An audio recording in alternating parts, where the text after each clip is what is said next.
पाठ 2 भक्ति की शक्ति, पावर ऑफ डिवोशन।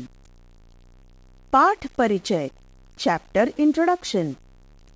ईश्वर के प्रति निष्ठापूर्वक समर्पित होना तथा सबके प्रति सेवा भाव रखना ही सच्ची भक्ति है। प्रस्तुत पाठ में पुरंदरदास की कथा के माध्यम से भक्ति की शक्ति को उजागर किया गया है। पाठ का उद्देश्य, चैप्टर ऑब्जेक्टिव, कौशल, वाचन, श्रवण, पठन पाठन, मौखिक व लिखित प्रश्नोत्तर। पाठ से आगे चिंतन और मनन, व्याकरणिक, उद्देश्य तथा विधेय, शुद्ध शब्द छांटना, व्यक्तिवाचक, जातिवाचक तथा भाववाचक संज्ञा शब्द पाठ से चुनकर लिखना। विषय संवर्धन गतिविधियां, जीवन कौशल, रचनात्मक कौशल, लेखन, संवाद, खोजबीन, परियोजना कार्य, शिक्षा, भक्ति में शक्ति होती है। रेडियो से प्रसारित होने वाला कर्नाटक संगीत का कार्यक्रम मैं अवश्य सुनता हूँ। संगीत सुनकर मुझे बहुत आनंद आता है। ऐसा लगता है कि मानो तन मन में नई ऊर्जा का प्रवाह हो गया हो।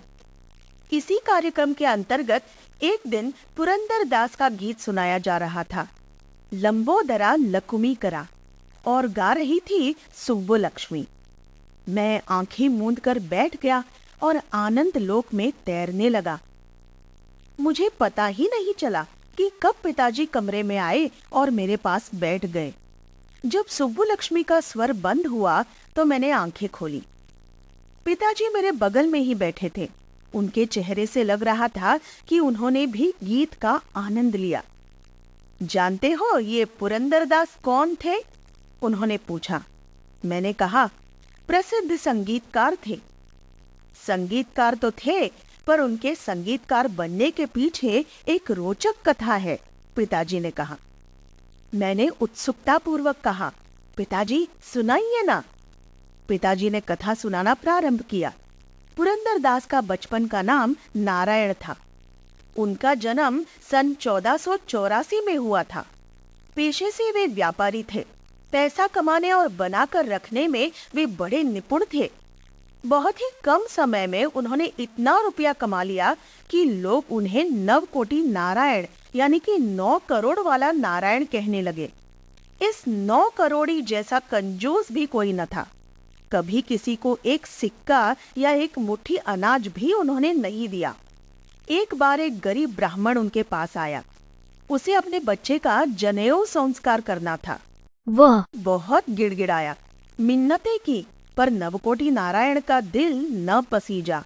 जब वे अपने दुकान पर चले गए तो ब्राह्मण ने उनकी पत्नी सरस्वती से विनती की। वह उसकी मदद तो करना चाहती थी, पर क्या दे? एक एक चीज नारायण को पता थी। आखिर उसने सोचा कि मेरी नाक की लौंग मेरी माँ की दी हुई है। उसने वो लौंग ब्राह्मण को दे दी।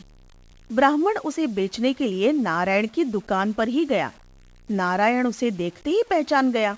उन्होंने लौंग को एक डिबिया में रखा, डिबिया को तिजोरी में रखा और तिजोरी को सावधानी से बंद कर दिया। ब्राह्मण से कुछ देर ठहरने के लिए कहकर वे घर की ओर भागे। घर पहुंचते ही उन्होंने पत्नी को पुकार कर कहा, तुम्हारी लौंग कहाँ है? पत्नी के पैरों तले की जमीन खिसक गई। वो कांपती हुई आवाज में बोली, शायद नहाने के कमरे में छूट गई है, अभी लेकर आओ। नारायण चिल्लाए। सरस्वती अंदर गई। समझ नहीं आ रहा था कि क्या करे। लौंग कहाँ से लाए? नारायण के क्रोध को वह जानती थी। जो 1 रुपया भी खर्च नहीं करता, वो इतनी कीमती लौंग का न होना कैसे सह लेगा? सरस्वती पूजा घर में चली गई।